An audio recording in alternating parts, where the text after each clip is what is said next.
ল্যাপটপের স্ক্রিন দেখা যাচ্ছে? জি স্যার। স্যার হ্যাঁ বলো। স্যার ওই যে গত ক্লাসে যেটা পড়াইছিলেন কাট ইন ভোল্টেজ আর ফরওয়ার্ড ভোল্টেজ, মানে এই দুইটার মধ্যে পার্থক্যটা বুঝতে পারতেছি না, মানে একরকম লাগতেছে দুইটা।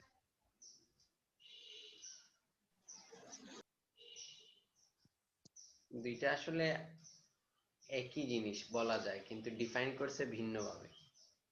বুঝতে পারছো? মানে আমরা সাধারণত যেটাকে ফরওয়ার্ড ভোল্টেজ বলতেছি ওইটাই আসলে কাট ইন ভোল্টেজ, কারণ ওইটার মানে ডেফিনিশনটা দুইভাবে দেয়া হয়েছে, কিন্তু আলটিমেটলি হচ্ছে ফরওয়ার্ড ভোল্টেজ বা যেই ভোল্টেজের পরে কারেন্টটা শার্প করতেছে, মানে শার্পলি রাইজ করতেছে, ওইটাই হচ্ছে আলটিমেটলি টার্ন ইন ভোল্টেজ, তাই না? এই ভোল্টেজের পরেই কিন্তু এলইডিটা অন হচ্ছে। তো দুইটাকে দুইভাবে ডিফাইন করা হয়েছে, কিন্তু স্যার আলটিমেটলি। ট্রানজিস্টরে যেটা হ্যাঁ বলো। স্যার ট্রানজিস্টরে যেটা থ্রেশহোল্ড ভোল্টেজ বলে, ওইটাই কি এলইডি এর ক্ষেত্রে আমরা কাট ইন ভোল্টেজ বলতেছি? ট্রানজিস্টরের থ্রেশহোল্ড ভোল্টেজ, ডায়োডের ক্ষেত্রে ডায়োড যেই ভোল্টেজে অন হয় ওইটাকে আমরা বলতেছি আসলে কাট ইন ভোল্টেজ। থ্রেশহোল্ড ভোল্টেজ বলতে তুমি কোনটা বুঝাচ্ছ? মানে স্যার যেটাতে ওই যে ও মসফেট না না, হচ্ছে, ওই মানে যে ভোল্টেজ দিয়ে ওইটা না, অন ওইটা হয়। তো ডিফারেন্ট অপারেশন। ওইটা তো হচ্ছে থ্রেশহোল্ড ভোল্টেজ হচ্ছে তোমার চ্যানেলটা ফর্ম করার জন্য যে ভোল্টেজটা লাগে, কিন্তু এখানে তো তোমার চ্যানেল ফর্ম করার কোনো বিষয় নাই। বুঝতে পারছো কি বলছি? ওইটাতে তো তোমার এই ট্রানজিস্টরের ক্ষেত্রে তো হচ্ছে ড্রেইন আর সোর্সের মধ্যে যাতে চ্যানেলটা ফর্ম হয়, ওইটাতে ওইটার জন্য গেইটে যে ভোল্টেজ দেয়া লাগে ওইটাই তো থ্রেশহোল্ড ভোল্টেজ, তাই না? তো ওইটার সাথে রিলেটেড না। এটা হচ্ছে তোমার ডায়োড অপারেশনের সাথে রিলেটেড, ডায়োড ক্যারেক্টারিস্টিক্স এর সাথে রিলেটেড আর কি। ওকে স্যার, ডায়োড আর ওটার এলইডি এটা কি সেম জিনিস? হ্যাঁ, পিএন জাংশন ডায়োড যেটা ওইটাই। আচ্ছা স্যার, বুঝতে পারছি। ঠিক আছে, আজকে আমরা দেখব এলইডি ইলেকট্রনিক্স, মানে লাইট ইমিটিং ডায়োডকে আমরা যদি ড্রাইভ করতে চাই তাহলে তার ড্রাইভিং সার্কিটটা কিরকম হবে ওইটা। তো ডায়োডকে আমরা কিভাবে ড্রাইভ করব ওইটা তার অ্যাপ্লিকেশনের উপর ডিপেন্ড করে। সাধারণত তিন টাইপের জন্য তিন রকমের সার্কিট ইউজ করা হয়। একটা হচ্ছে ডিসি অপারেশন, হচ্ছে modulation of the LED output light intensity about some DC value in analog applications, and pulsed operation in digital applications including optical communication. মানে ডায়োডকে আমরা ডিসি অপারেশনের জন্য ইউজ করতে পারি, আবার মডুলেটেড মানে স্মল সিগন্যাল আউটপুটের জন্য ইউজ করতে পারি ফর অ্যানালগ অ্যাপ্লিকেশনে।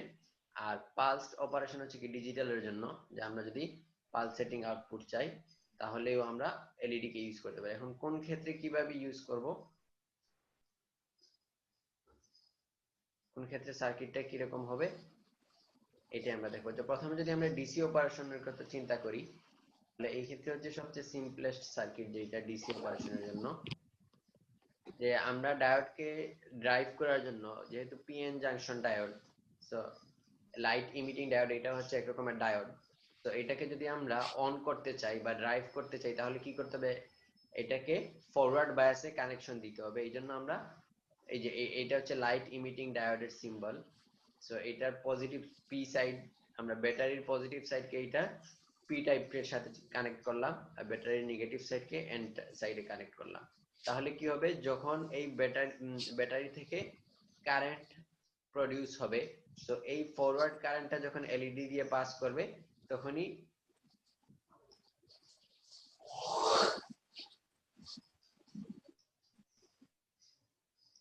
যখন এই ফরওয়ার্ড কারেন্টটা আইএফ এলইডি দিয়ে পাস করবে, তখন তার ফরওয়ার্ড ভোল্টেজ ভিএফ যখন আমরা এই এলইডি এর ক্রসে পাবো তখনই এইটা থেকে আমরা লাইট আউটপুট পাবো। সো এলইডি টা তখন অন হবে।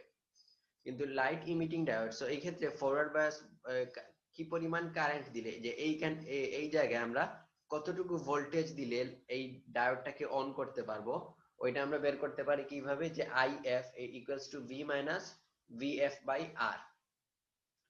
মানে এই জায়গায় ভোল্টেজ হচ্ছে কি ভিএফ, এটা হচ্ছে ভি, সো এখানে কারেন্ট হচ্ছে আইএফ, এটা আমরা এই ইকুয়েশন দিয়ে বের করতে পারবো।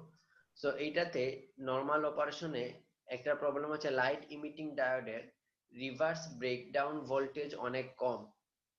সো আমরা যদি কোনো কারণে ভুলবশত ব্যাটারিটাকে অপোজিট করে কানেকশন দিয়ে দেই তাহলে হচ্ছে এলইডি টা পুড়ে যায়। সো এলইডি যাতে ড্যামেজ না হয় এই জন্য আমরা কি করব, সার্কিটের ক্ষেত্রে রিভার্স ডিরেকশনে আমরা আরেকটা ডায়োড কানেকশন দিয়ে দিই। সো যদি আমরা ভুল করে এই ব্যাটারিকে অপোজিট করে কানেকশন দিয়ে দিই এলইডির সাথে, তাহলে কি হবে, তখন এই ডায়োডটা ফরওয়ার্ড বায়াসে কাজ করবে, এইদিকে বাইপাস কারেন্ট পাস করে দিবে। সো আমার এলইডিটা আর ড্যামেজ হবে না, এলইডিটা তখন ঠিক থাকবে। এই জন্য সাধারণত এলইডি কানেকশনের ক্ষেত্রে রিভার্স ডিরেকশনে আরেকটা ডায়োড ইউজ করা হয়। এটা হচ্ছে এলইডিটা যাতে ড্যামেজ না হয় এই জন্য আর কি। সো এখন এই যে কানেকশনটা, এটা হচ্ছে আমরা বলতে একদম নরমাল ডিসি অপারেশনের জন্য এই কানেকশন। এখন এইটাতে একটা প্রবলেম যেটা, সেটা হচ্ছে আমরা এই যে কারেন্ট যেটা আছে এইদিকে হচ্ছে একটা ফিক্সড কারেন্ট সব সময় পাস হবে, এই কারেন্টটাকে আমরা কন্ট্রোল করতে পারতেছি না। সো যদি আমরা কারেন্ট কন্ট্রোলের কথা চিন্তা করি, তখন হচ্ছে আমরা ড্রাইভ সার্কিটের মধ্যে বিজেটি নিয়ে আসতে পারি, কারণ আমরা জানি বিজেটির কারেন্ট কন্ট্রোল করা যায় বাইপোলার জাংশন ট্রানজিস্টর। সো আমরা যদি এখন এলইডিটাকে ড্রাইভ করার জন্য একটা বিজেটি ইউজ করি, তাহলে বিজেটির কালেক্টরে আমরা এলইডির সাথে কানেক্ট করলাম, তাহলে কি হবে, এই পাশে একটা আমরা অ্যাম্পলিফায়ার দিলাম, আর এই জায়গা হচ্ছে এখন আমাদের ইনপুট ভোল্টেজ। সো এই ইনপুট ভোল্টেজের উপর ডিপেন্ড করে এখানে বেস কারেন্ট চেঞ্জ হবে, আর বেস কারেন্ট যদি চেঞ্জ হয় তাহলে আমরা জানি কালেক্টর কারেন্ট চেঞ্জ হবে। আর এই কারেন্ট বেস কারেন্ট যেহেতু অনেক কম, সো আমরা বিজেটির ক্ষেত্রে এই কালেক্টরের কারেন্ট আর ইমিটারের current almost constant almost same ধরতে পারি। এই জন্য এই জায়গায় আমরা আইএফ দেখাচ্ছি, এই জায়গায়ও আইএফ দেখাচ্ছি। সো এই ক্ষেত্রে এই এলইডির মধ্য দিয়ে কি পরিমাণ কারেন্ট পাস করবে এটা আমরা কন্ট্রোল করতে পারবো, বিজেটি দিয়ে কন্ট্রোল করতে পারতেছি। আর এটার এডিশনাল আরেকটা অ্যাডভান্টেজ হচ্ছে, ইমিটারে যখন আমরা রেজিস্ট্যান্স ইউজ করি আরএফ, তখন হচ্ছে এই আইএফ আরএফ যে এই কারেন্টটা আইএফ যেটা, এই কারেন্টটা কিন্তু এই দিকে পাস হবে, এইদিকে কিন্তু কারেন্ট পাস হইতে পারবে না, কারণ এই যে অ্যাম্পলিফায়ারের ইনপুট রেজিস্ট্যান্স আমরা জানি আইডিয়াল অবস্থা ইনফাইনাইট। সো এই দিকে কোনো কারেন্ট পাস হবে না, সো এই আইএফটা এই দিকে পাস হবে। দ্যাট মিন্স এই পয়েন্টে আমরা যে ভোল্টেজ পাবো এটা হবে আইএফ আরএফ। এই ভোল্টেজটাই আমি অপ অ্যাম্পের নেগেটিভ টার্মিনালে পাচ্ছি, তারপর এই দুইটার ডিফারেন্সটা আমার গেইন হয়ে এই পাশে আসবে। সো এই জন্য এই আইএফ আরএফ যেটা, এটা একটা ফিডব্যাক হিসেবে কাজ করতেছে। তোমরা পরে আসার কথা যে ইমিটারের রেজিস্ট্যান্স থাকলে কিভাবে ফিডব্যাক হিসেবে বিজেটি কাজ করে। তো এই জায়গার মধ্যে আমরা একটা নেগেটিভ ফিডব্যাক পাচ্ছি, আইএফ আরএফ এই ভোল্টেজটা পাচ্ছি আমরা, যেটা ফিডব্যাক হিসেবে কাজ করছে। তো যখন আমরা নেগেটিভ ফিডব্যাক নিয়ে আসবো, তখন হচ্ছে আমার সার্কিটটার স্টেবিলিটির জন্য এটা অ্যাডভান্টেজ হবে আর কি। তো এই জন্য এইটার ক্ষেত্রে আমরা এডিশনাল অ্যাডভান্টেজ পাচ্ছি, সেটা হচ্ছে এটা আমাকে স্টেবিলিটি প্রোভাইড করতেছে। এখানে আমি ফিডব্যাক পাচ্ছি, ফিডব্যাক, আবার এইখানে আমি কারেন্টটাকে কন্ট্রোল করতে পারতেছি। তো এটা স্যার হচ্ছে এই জায়গার হ্যাঁ বলো। স্যার অ্যাম্পলিফায়ারটা স্যার কি ধরনের অ্যাম্পলিফায়ার হবে, এটার কোনো মানে ধরাবাঁধা নিয়ম আছে? কি নাকি ধরনের? মানে ডিফারেন্স অ্যাম্পলিফায়ার বা কোন টাইপের অ্যাম্পলিফায়ার?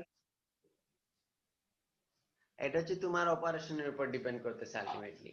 সো এখানে হচ্ছে আমরা কি চাচ্ছি, জাস্ট এই জায়গার মধ্যে যে ভোল্টেজটা, মানে এই ইনপুটের ভোল্টেজের সাথে সাথে আমরা আউটপুটে একটা ভোল্টেজ চাচ্ছি, তাই তো?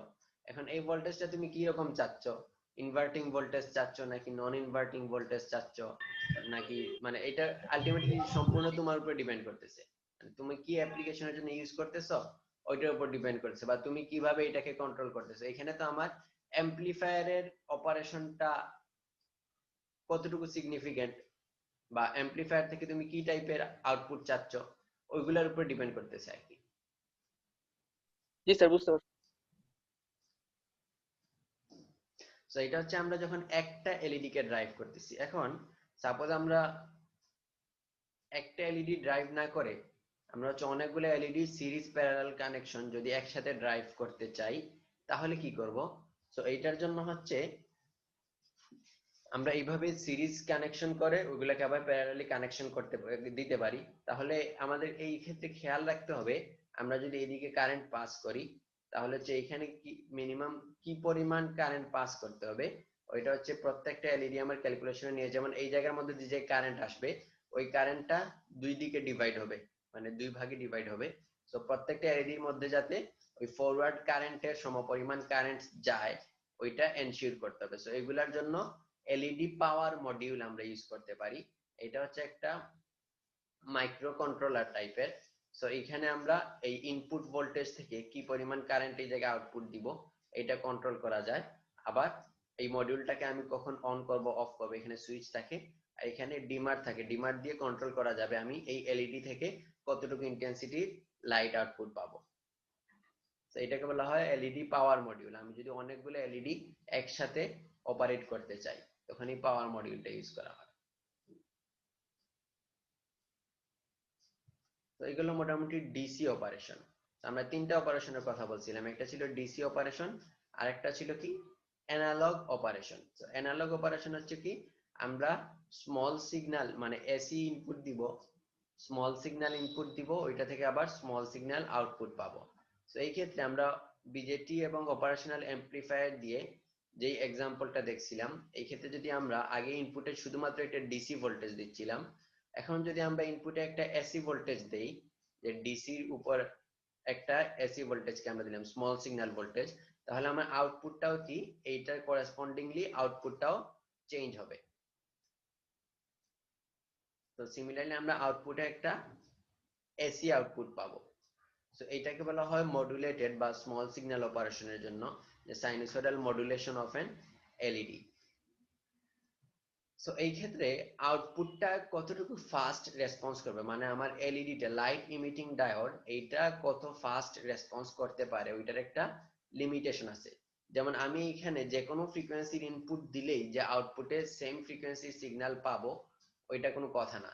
সো এখানে হচ্ছে এটা ডিপেন্ড করে লাইট ইমিটিং ডায়োডের এই মানে এলইডি রেসপন্সের উপরে।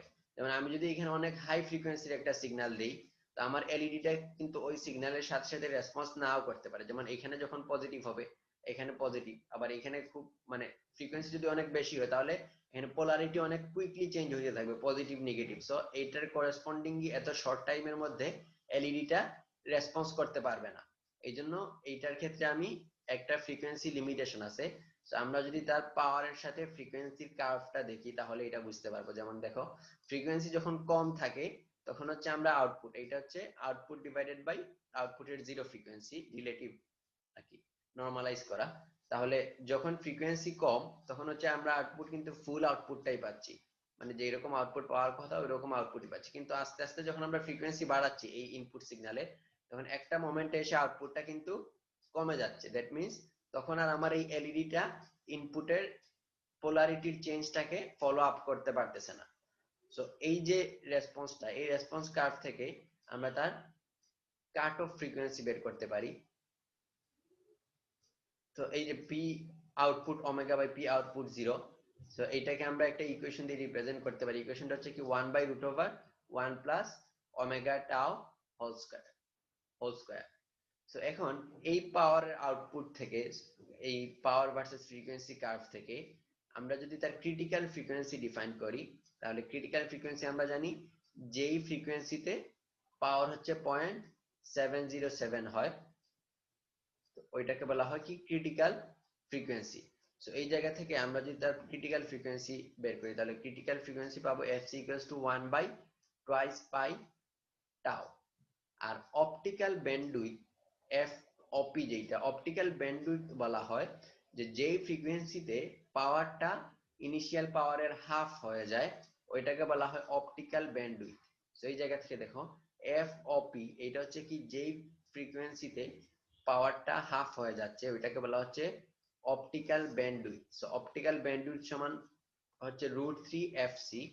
সো এই ইকুয়েশন থেকে আমরা অপটিক্যাল ব্যান্ডউইথ বের করতে পারি, যে FC বের করার পরে কাট অফ ফ্রিকোয়েন্সি বা ক্রিটিক্যাল ফ্রিকোয়েন্সি বের করার পরে আমরা ওইটা থেকে অপটিক্যাল ব্যান্ডউইথ বের করতে পারি। তো অপটিক্যাল ব্যান্ডউইথ পাচ্ছি আমরা √3/2 পাই টাও। এই জায়গায় টাওটা কি, টাও হচ্ছে রিকম্বিনেশন মানে লাইফ টাইম, ক্যারিয়ারের রিকম্বিনেশন লাইফ টাইম। সো এটা আমরা জানি 1/τ = 1/τR প্লাস 1/τNR হবে এখানে। আচ্ছা এটা মিস্টেক হয়ে গেছে, এইটাতে 1/τNR হওয়ার কথা, এই জায়গায় 1। তাহলে আমরা জানি 1/τ = 1/τR প্লাস 1/τNR, যে এখানে টাও আর হচ্ছে কি রেডিয়েটিভ রিকম্বিনেশন লাইফ টাইম, আর টাউ এনআর হচ্ছে নন রেডিয়েটিভ রিকম্বিনেশন লাইফ টাইম। আবার এফসি কে বলা হয় ইলেকট্রিক্যাল ব্যান্ডউইথ। ব্যান্ডউইথ আমরা বলতেছি কোনটা, যেটাতে পাওয়ার হাফ হয়ে যায় ওইটাকে আমরা বলতেছি ব্যান্ডউইথ। সো অপটিক্যাল পাওয়ার, এটা হচ্ছে অপটিক্যাল পাওয়ার। অপটিক্যাল পাওয়ার যে ফ্রিকোয়েন্সিতে হাফ হয় ওইটাকে বলা হয় অপটিক্যাল ব্যান্ডউইথ, এফওপি। এখন যদি আমরা এই এলইডি থেকে যদি আমরা এটার ফটো কারেন্টটা নেই, ফটো কারেন্ট আউটপুট নেই, যে এলইডি থেকে যে লাইট আউটপুট হচ্ছে ওইটা থেকে যদি আমরা ফটো কারেন্ট মেজার করি, তাহলে ফটো কারেন্টটা হচ্ছে আমরা যদি এই তাহলে ইলেকট্রিক্যাল পাওয়ার, এটা হচ্ছে কি electrical power output from detector. So photo কারেন্টটাকে যদি আমরা একটা ডিটেক্টর দিয়ে ডিটেক্ট করি আর লাইটটাকে ডিটেক্ট করে ওই ডিটেক্টরের ফটো কারেন্টটা নেই, তাহলে ইলেকট্রিক্যাল আউটপুট পাওয়ারের সাথে যখন ফ্রিকোয়েন্সি প্লট করব তখন এই যে কাট অফ ফ্রিকোয়েন্সিটা পাচ্ছিলাম আমরা এফসি, দেখা যাবে এই ফ্রিকোয়েন্সিতে, এই সেম ফ্রিকোয়েন্সিতে এটা হচ্ছে অপটিক্যাল পাওয়ারের জন্য, এই সেম ফ্রিকোয়েন্সিতে তখন ইলেকট্রিক্যাল পাওয়ারটা কিন্তু হাফ হয়ে যাচ্ছে, এই জন্য এই এফসি কে বলা হয় electrical bandwidth. So electrical power যে ফ্রিকোয়েন্সিতে হাফ হয় ওইটাকে বলা হয় ইলেকট্রিক্যাল ব্যান্ডউইথ, আর অপটিক্যাল পাওয়ার যে ফ্রিকোয়েন্সিতে হাফ হয় ওইটাকে বলা হয় অপটিক্যাল ব্যান্ডউইথ। আর দুইটার মধ্যে রিলেশন হচ্ছে কি F Opi equals to √3 FC. So এটা গেল স্মল সিগন্যাল বা অ্যানালগ অপারেশনের জন্য। এখন যদি আমরা ডিজিটাল অপারেশন করতে চাই এলইডি দিয়ে, যেমন সাপোজ আমরা বলছিলাম অপটিক্যাল ফাইবারের ক্ষেত্রে আমরা যদি ডিজিটাল সিগন্যাল বা পালস সিগন্যাল ইনফরমেশন আকারে পাঠাইতে চাই, পালস আউটপুট, তাহলে আমাদের কি করতে হবে, এলইডিটাকে ডিজিটাল অপারেশনের জন্য ইউজ করতে হবে। সো এটাকে আমরা কিভাবে ইউজ করতে পারি হচ্ছে একটা লজিক সার্কিট দিয়ে ইউজ করতে পারি। ডিজিটাল সার্কিট মিন্স এখানে একটা লজিক সার্কিট পেয়েছে, এটা একটা এন্ড গেট। সো এটা সবসময় এনাবল করা, মানে এই সিগন্যালটা হচ্ছে সবসময় 1। তো এটা যেহেতু এন্ড গেট, সো এইটা যখন 1 হবে তখন আমি এই জায়গায় 1 পাবো, আর এটা যখন 0 হবে তখন আমি এই জায়গায় 0 পাবো। এটা হচ্ছে বাফার, সো এটা সিগন্যালকে চেঞ্জ করবে না, এখানে 1 আসলে এখানে 1 আসবে। সো আমরা যদি ইনপুটে একটা পালস দেই তাহলে কি পাবো, এই জায়গায় 1 পাবো, দ্যাট মিন্স এলইডিটা অন হবে। সো আমি আউটপুটেও একটা পালস পাবো। সো এইভাবে আমরা পালস অপারেশনটা করি। সো এখানে 1 দিলে আমি এখানে 1 পাবো, এই জায়গায় 0 দিলে এই জায়গায় আমি 0 পাবো। সো এই জায়গায় দেখো ইনপুট পালস, এই জায়গায় আমি একটা ইনপুট পালস দিচ্ছি,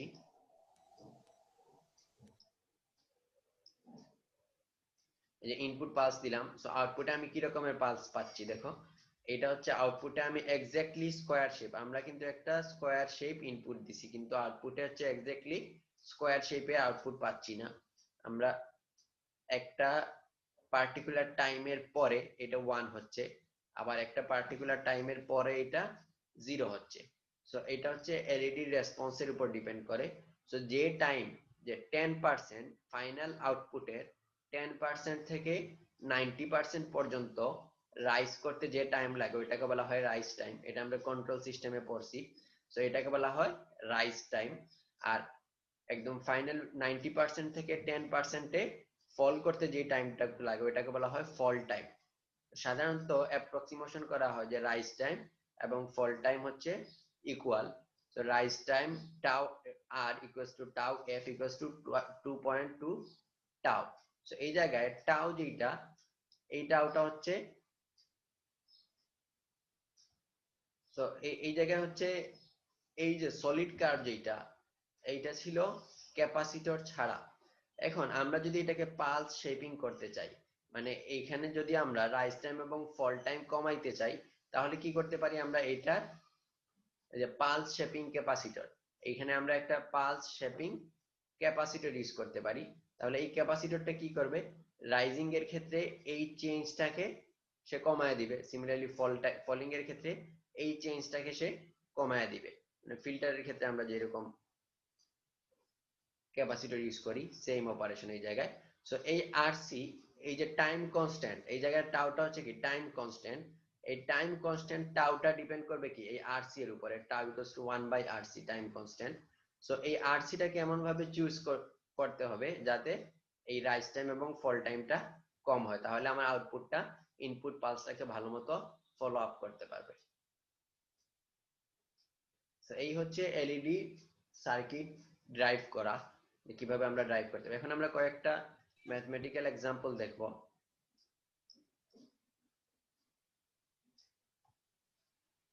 যে এলইডি থেকে কি টাইপের ম্যাথ আসতে পারে। তোমরা কি আগের ক্লাসগুলা সব পড়ছো? না পড়লে তো ম্যাথ গুলা বুঝবা না।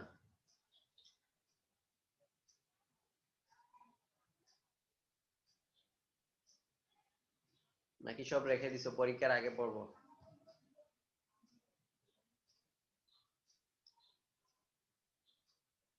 আচ্ছা, এখানে প্রবলেমটা কি বলছে দেখো, যে ternary alloy indium gallium arsenide phosphide is grown on an indium phosphide crystal substrate for LED applications.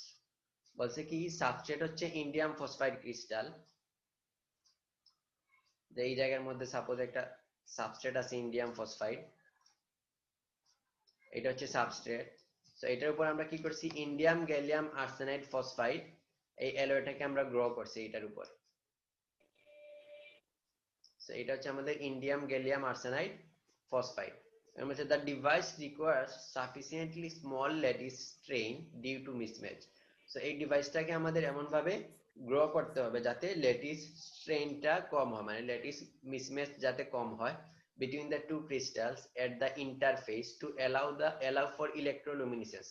এটা আমরা জানি যদি স্ট্রেইন বেশি হয় বা ল্যাটিস মিসম্যাচ যদি বেশি হয় তাহলে কি হবে, নন রেডিয়েটিভ রিকম্বিনেশন হবে সারফেসে, যার কারণে ইলেকট্রোলুমিনেসেন্স কম পাবো। সো এই জন্য আমাদের এটাকে ল্যাটিস ম্যাচিংটা এনশিওর করতে হবে। তো ওরা একটা রিলেশন দিয়ে দিছে যে strain reduction in term requires a value for y equals to 2.2x। তো বলছে এই অ্যালয়ের মধ্যে আমরা যদি y ইকুয়ালস টু 2.2x এইটা এনশিওর করতে পারি তাহলে ল্যাটিস মিসম্যাচটা কম হয়। তারপর বলছে কি the band gap energy for the alloy in electron volt, band gap energy in electron volt is given by the empirical relationship. যে এই অ্যালয়ের ব্যান্ড গ্যাপ এনার্জিকে আমরা এই রিলেশনশিপ দিয়ে বের করতে পারি, 1.35 minus 0.72y plus 0.12y square, এখানে 0 less than equal x less than equal 0.47, শুধুমাত্র এই রেঞ্জের জন্য। সো এই ক্ষেত্রে আমাদের যদি ক্যালকুলেশন করে দেখা যায় যে y এর যে ভ্যালু আসছে ওইটার জন্য x এর ভ্যালু 0.47 থেকে বেশি, তাহলে কিন্তু এটা আমাদের এই অ্যানসারটা ঠিক হবে না। সো এটা খেয়াল রাখতে হবে। এখন কি বলছে, calculate the composition of indium gallium arsenide phosphide, এই কম্পোজিশন বের করতে বলছে, মানে x এবং y এর ভ্যালু বের করতে বলছে ternary alloys for peak emission at a wavelength of 1.3 micrometer. Peak emission wavelength দিয়ে দিয়েছে 1.3 মাইক্রোমিটার। তাহলে এটা থেকে আমরা কিভাবে অ্যালয়ের কম্পোজিশন বের করতে পারি? সো এটার জন্য আমাদের হচ্ছে প্রথমে এই ব্যান্ড গ্যাপটা জানা লাগবে। আমরা যদি এই ব্যান্ড গ্যাপ বের করতে পারি, ব্যান্ড গ্যাপ থেকে আমরা y এর ভ্যালু বের করতে পারবো, পরে y পেয়ে গেলে আমরা x বের করতে পারবো। ব্যান্ড গ্যাপ আমরা কিভাবে বের করব, আমরা যেহেতু এলইডি ডিজাইন করতেছি দ্যাট মিন্স এই এলইডির জন্য যে আউটপুট পাবো আমি ওয়েভলেন্থ দিয়ে দিছে কত, 1.3 মাইক্রোমিটার। সো এই ওয়েভলেন্থ থেকে আমরা কি করতে পারবো, এটার ব্যান্ড গ্যাপ বের করতে পারবো। এখন ব্যান্ড গ্যাপের জন্য আমরা কোন ইকুয়েশনটা ইউজ করব, আমরা জানি ব্যান্ড গ্যাপ হচ্ছে Eg equals to hc by lambda, এটা আমরা জানি Eg সমান আমরা জানি hc বাই ল্যামডা। এখন এইটা হচ্ছে কি নরমালি আমরা এই ইকুয়েশনটা ইউজ করি, কিন্তু এই জায়গার মধ্যে বলে দিছি কি peak emission at a wavelength of 1.3 micrometer, মানে আমরা যে লাইট আউটপুটটা পাচ্ছি ওইটার পিক ওয়েভলেন্থ হচ্ছে 1.3 মাইক্রোমিটার। আমরা যে গ্রাফগুলো দেখছিলাম এরকম এখানে আমরা দেখছিলাম এটা যদি ইজি হয় তাহলে পিক ইমিশনটা পাওয়া যায় কি ইজি এর হাফ কেভিটি উপরে, এটা আমরা পরে আসছি।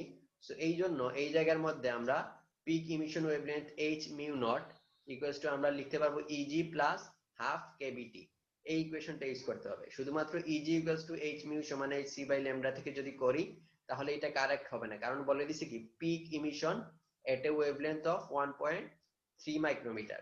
সো এই জন্য আমরা এই ইকুয়েশনটা ইউজ করব। এখানে কিন্তু খেয়াল রাখতে হবে যে পিক ইমিশন বলা আছে কিনা, এগুলো কিন্তু খেয়াল রাখতে হবে পরীক্ষায়। So h mu naught equals to Eg plus half kBt। So এই জায়গা থেকে আমরা Eg লিখতে পারবো কি H C by lambda naught এই জায়গা থেকে লিখতেছি মাইনাস হাফ কেবিটি। সো এখন আমরা এইচ সি আর ল্যামডা নট হচ্ছে 1.3 মাইক্রোমিটার, আর টি ইকুয়ালস টু যেহেতু দেয়া নাই আমরা 300 কেলভিন ধরবো। সো এই ভ্যালুগুলো বসায় দিলে আমরা ইজি বের করতে পারবো।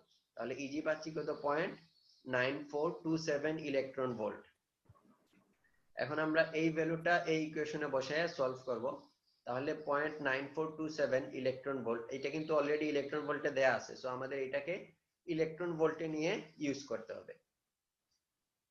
তো এটা যদি সলভ করি আমরা y এর দুইটা ভ্যালু পাচ্ছি, y equals to 5.367 আর একটা হচ্ছে y equals to 0.63।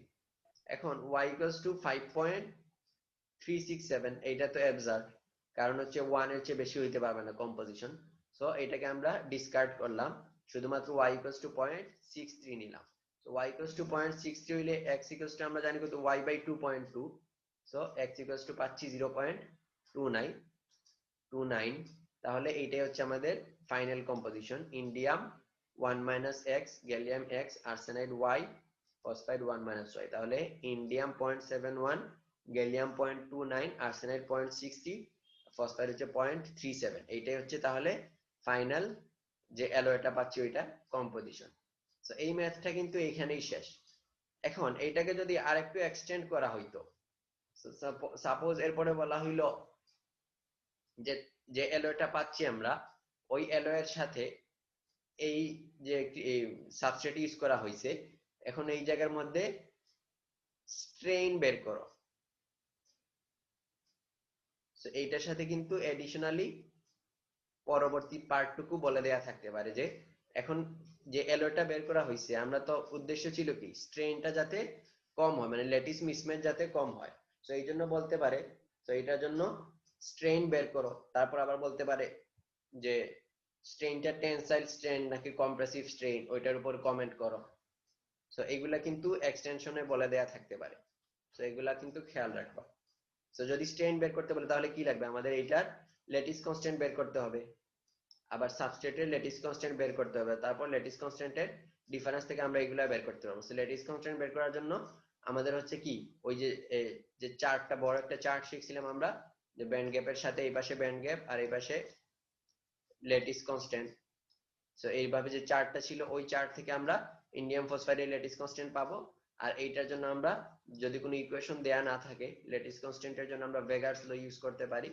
সো এগুলো আমরা শিখছিলাম। সো এগুলো ইউজ করে বা চার্ট থেকে যদি সরাসরি বের করা সম্ভব হয় তাহলে এগুলা বের করে তখন আমরা কিন্তু স্ট্রেইন বের করতে পারবো, ল্যাটিস মিসম্যাচ বের করতে পারবো, কম্প্রেসিভ না টেনসাইল স্ট্রেইন এগুলা বের করতে পারবো। এইভাবে কিন্তু বিভিন্ন অ্যাঙ্গেলে কোয়েশ্চন থাকতে পারে।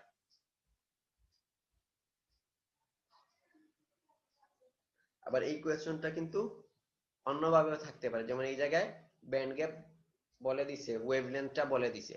এখন যদি এটার কম্পোজিশনটা বলে দেয়া থাকতো, শুধু যে বলে দেয়া থাকতো যে এই কম্পোজিশন আমি ইন্ডিয়াম ফসফাইডের উপর গ্রো করছি, তাহলে কোন ওয়েভলেন্থের লাইট পাবো আমি, তখন কিন্তু আমাদের এইটার জন্য ব্যান্ড গ্যাপ আগে বের করতে হইতেছে। ব্যান্ড গ্যাপ বের করার জন্য তখন আবার চার্টের সাহায্য নিতে হইতো, ওইটা থেকে ভেগারস ল ইউজ করতে হইতো। সো এইগুলো ইউজ করে আমরা ব্যান্ড গ্যাপ বের করতাম, তারপর ব্যান্ড গ্যাপ থেকে এই ইকুয়েশন থেকে যদি পিক ইমিশন ওয়েভলেন্থ বলতো তাহলে এই ইকুয়েশন থেকে ওয়েভলেন্থ বের করতে হবে। আর শুধু ওয়েভলেন্থ বললে তাহলে আর এই হাফ কেভিটি এটা আমরা ইউজ করব না।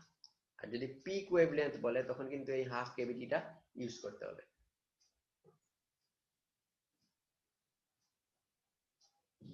এখন আমরা আরেকটা ম্যাথ দেখি, যে এখানে কি বলছে দেখো, যে we know that a spread in the output wavelength is related to a spread in the emitted photon energies as illustrated in figure 3.31।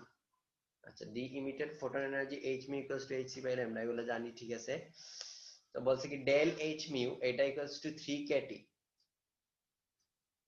del h mu হচ্ছে কোনটা, যে এই যে গ্রাফটা ছিল এটা fwhm, এটা হচ্ছে del h mu, এটা সমান দিয়ে দিছে 3kt। এখন বলছে কি show that the corresponding line width del lambda between the half intensity points in the output spectrum is del lambda equals to lambda not square 3kt by hc। so del h mu দিয়ে দিছে, del lambda বের করতে বলছে, মানে line with for wavelength. তাহলে এটা আমরা কিভাবে বের করতে পারি, ল্যামডার রিলেশন আমরা জানি, ল্যামডা ইকুয়ালস টু হচ্ছে c বাই মিউ, তো এই জায়গায় যদি h দিয়ে দুই পাশটা থেকে মাল্টিপ্লাই করি তাহলে ল্যামডা ইকুয়ালস টু পাবো hc বাই h মিউ। এখন এইটাকে যদি আমরা ডিফারেন্সিয়েট করি তাহলে d lambda of dh mu এটা সমান পাবো কি h মিউ সাপেক্ষে এটাকে ডিফারেন্সিয়েট করতেছি তাহলে এখানে পাবো মাইনাস hc বাই এই জায়গায় পাবো h মিউ স্কয়ার।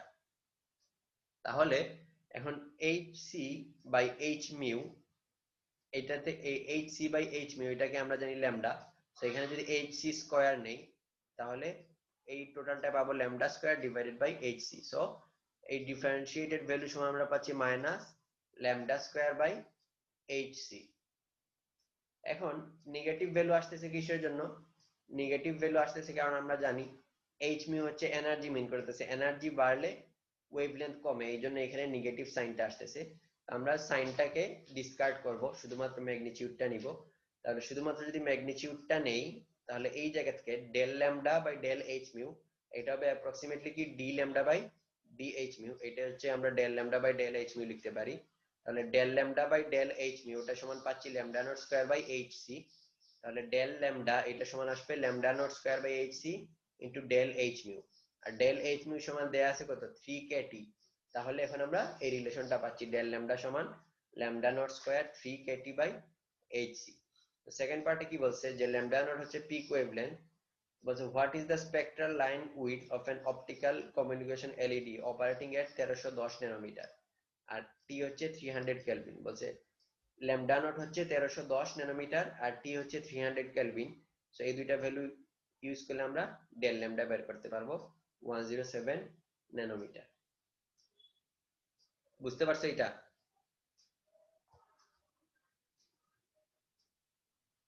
এখন যদি আরেকটা ম্যাথ দেখি এইটা থেকে, কনসিডার 3 এক্সপেরিমেন্টাল পয়েন্টস। এইখানে একটা এক্সপেরিমেন্টাল ডাটা দেয়া আছে, সো যেটাতে হচ্ছে তিনটা ডাটা আমাদের দেয়া আছে ল্যামডা নট ডেল ল্যামডা তিনটা টেম্পারেচারের জন্য। এখন বলছে কি by a suitable plot find M. M এর ভ্যালু বের করতে বলছে। এম হচ্ছে কি এই জায়গায় আমরা ডেল এইচ মিউ এটা সমান অ্যাপ্রক্সিমেশন করছি 3kt দিয়ে। সো 3টা হচ্ছে কনস্ট্যান্ট, সো এই 3টাকে বলা হচ্ছে এম। আমরা যদি এখন ডেল এইচ মিউ সমান এই যে ডেল এইচ মিউ সমান এম কেভিটি ধরি তাহলে এই এম এর ভ্যালুটা এই এক্সপেরিমেন্টাল ডাটা থেকে এম এর ভ্যালু বের করতে বলছি। সো এটা আমরা কিভাবে বের করতে পারি? আমরা এই রিলেশনটা জানি অলরেডি যে ডেল ল্যামডা সমান হচ্ছে lambda naught square by H C del H mu. তাহলে ডেল ল্যামডা সমান lambda naught square by H C del H mu. আর ডেল এইচ মিউর জায়গায় এখন আমরা এম কেভিটি যদি বসাই তাহলে del lambda by lambda naught square এটা সমান পাবো কি M K divided by H C into T. তাহলে এখানে আমরা পাচ্ছি del lambda by lambda naught square equals to M K by H C into T. তাহলে এইটা del lambda by lambda naught square versus T এই কার্ভটা যদি আমরা প্লট করতে পারি তাহলে এই কার্ভের যে স্লোপ হবে y ইকুয়ালস টু mx, এরকম একটা স্ট্রেইট লাইন হবে, তাই না? সো এইটাকে আমরা y অ্যাক্সিস আর t কে যদি x অ্যাক্সিসে নেই তাহলে যে স্লোপটা পাবো এই স্লোপ সমান হবে mk বাই hc। সো আমাদের ডাটা পয়েন্টস দেয়া আছে, t আমরা জানি, ডেল ল্যামডা জানি, ল্যামডা নট স্কয়ার জানি। সো আমরা এই পয়েন্টগুলো ইউজ করে যদি এই ইকুয়েশনটা প্লট করি তাহলে কি পাবো del lambda by lambda naught square versus T. এই কার্ভটা যদি আমরা প্লট করি তাহলে দেখা যাবে একটা স্ট্রেইট লাইন পাচ্ছি, আমরা স্ট্রেইট লাইনের ইকুয়েশন পাচ্ছি। সো এইটার যে স্লোপ, এইটার স্লোপ যদি নেই 195 আসছে, এই স্লোপ সমান কি হবে এই টার্মটুকু mk বাই hc। সো এই জায়গা থেকে k constant, h constant, c constant. So এইটা থেকে আমরা m এর ভ্যালু বের করতে পারবো। m সমান পাচ্ছি 2.81। সো এইভাবে বিভিন্ন রকমের ম্যাথ আসতে পারে। তারপর আমাদের ইফিশিয়েন্সি রিলেটেড ম্যাথ আসতে পারে। সো বইয়ের মধ্যে যে ম্যাথগুলো আছে ওগুলা তোমরা প্র্যাকটিস করবা, বাদ বাকি আরো বিভিন্ন রকমের কিভাবে একটু ঘুরে ম্যাথ আসতে পারে ওগুলা একটু চিন্তা করবা যে এইগুলা থেকে কি রকমের ম্যাথ আসা সম্ভব। যে কয়েকটা টাইপ তো আমি বলে দিলাম যে কি কি টাইপের আসতে পারে। এখন যদি তোমাদের কোনো কোয়েশ্চন থাকে জিজ্ঞেস করতে পারো। এলইডি চ্যাপ্টার কিন্তু এই পর্যন্তই শেষ। কোনো কোয়েশ্চন থাকলে জিজ্ঞেস করতে পারো।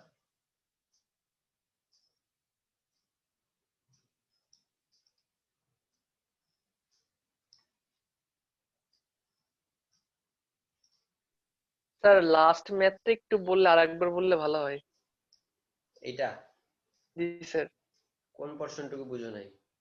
স্যার প্রথম সূত্রটা বুঝছি স্যার। এই যে এমটা কিভাবে বের করবো, মানে ইকুয়েশন মানে গ্রাফ থেকে ভ্যালু গুলা নিয়ে ইকুয়েশন ইকুয়েট করে আমরা কিভাবে মানে এম এর ভ্যালুটা বের করবো এটা বুঝতে পারি। এই ইকুয়েশনটা বুঝতে পারছো? এই ইকুয়েশন পর্যন্ত আসা? না স্যার এটা বুঝি নাই, 3 এই নাম্বারটা বুঝি নাই।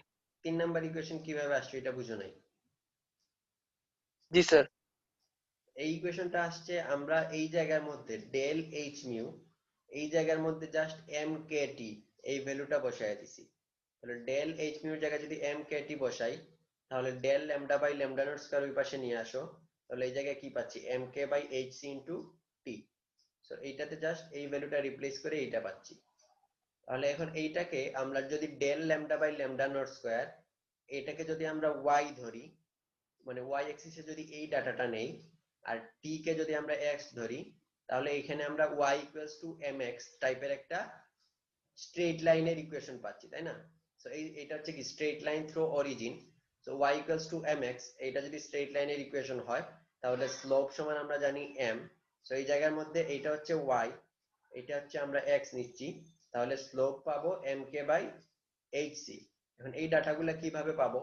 আমরা যদি এক্স ওয়াই প্লেনে যাই, আমরা যদি এরকম একটা গ্রাফিক্যাল প্লেন নেই, তাহলে টি ইকুয়ালস টু -40°C এইটার জন্য, সো এইটা হচ্ছে আমাদের এক্স এ, সো -40 তে আমরা একটা ডাটা পয়েন্ট নিব। -40 যে টেম্পারেচার কেলভিনে যদি আমরা নিয়ে যাই, তাহলে -40 জন্য যত কেলভিন আসে ওই কেলভিনের ডাটাকে আমরা তখন ওয়াই এক্সিসে কত পাবো? Del lambda by lambda naught square, এই যে 30/804 স্কয়ার, এইটা করলে একটা পয়েন্ট পাবো আমরা। সো এক্স এবং ওয়াই একটা পয়েন্ট পাচ্ছি, এরকম করে তিনটা ডাটার জন্য তিনটা পয়েন্ট পাবো। সো এই তিনটা পয়েন্ট যদি আমরা গ্রাফে বসাই, তাহলে দেখা যাবে একটা অরিজিন, থ্রু অরিজিন একটা স্ট্রেট লাইন পাচ্ছি। তো এই স্ট্রেট লাইন থেকে যদি আমরা স্লোপ বের করি, স্ট্রেট লাইন থেকে স্লোপ আমরা কিভাবে বের করতে পারি? আমরা হচ্ছে যে কোনো দুইটা পয়েন্টের মধ্যে ডিফারেন্স থেকে স্লোপ নিতে পারি, বা এই জায়গা থেকে একটা পারপেন্ডিকুলার লাইন এখানে ড্র করতে পারি। সো ওয়াই বাই এক্স এই ডিসটেন্সটা নিলে আমরা স্লোপটা পেয়ে যাব। সো এই স্ট্রেট লাইন থেকে যদি আমরা স্লোপ বের করি, এই স্লোপ সমান M K by H C, এইটার সমান হবে। সো এই দুইটাকে ইকুয়েট করলে তারপর আমরা এই এম এর ভ্যালুটা বের করতে পারবো। ক্লিয়ার হইছে? জি স্যার। জি স্যার। জি স্যার কি হয়েছে?